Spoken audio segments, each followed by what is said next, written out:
Could airlines introduce adult-only flights?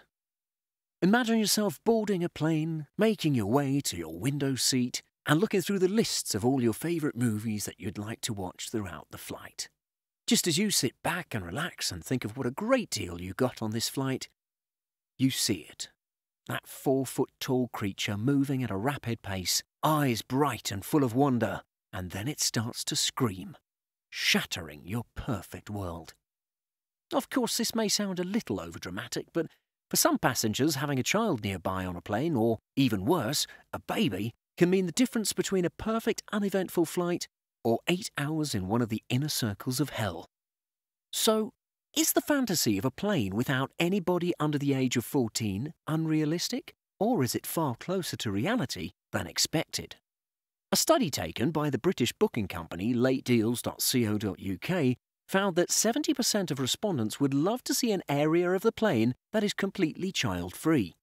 The study also mentioned that child-free zones should be compulsory on long-haul flights of more than 8 hours.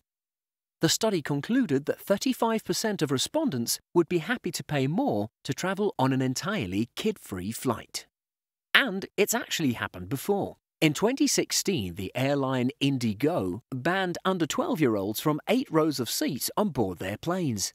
It's an Indian budget airline that flies to almost 40 destinations and published this statement about their rule change.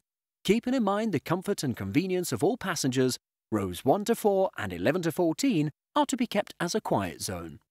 Even the Singaporean-based airline Scoot in 2016 agreed that offering customers a chance to pay extra for a seat that was away from a child was a good idea.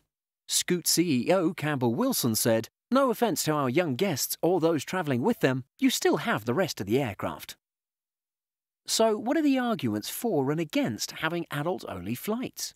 The first and perhaps main reason that people might be desiring the child-free experience on a plane is due to quietness.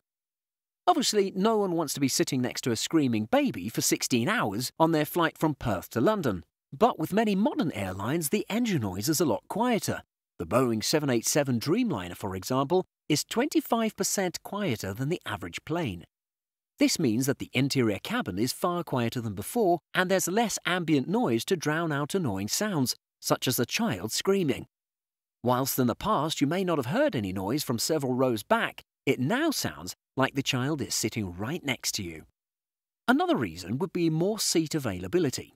As families must sit next to each other, it can mean that large blocks of plane seating are bought up by one group.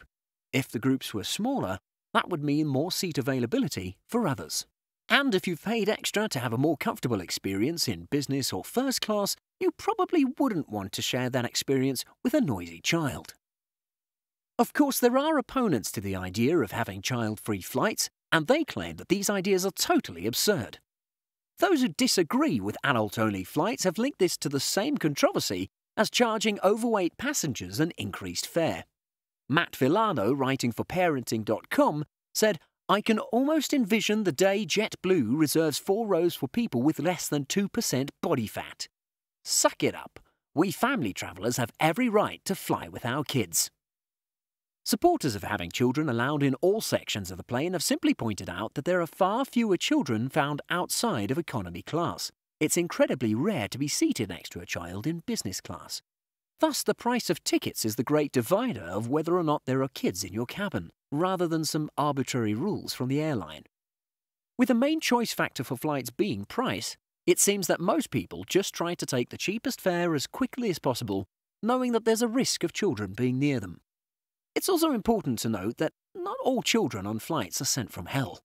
There have been plenty of flights where children have been well behaved and, well, the journey's been rather pleasant. Ultimately, it's a very hot topic and will all depend on personal experience. But one thing is for sure, this debate isn't over yet.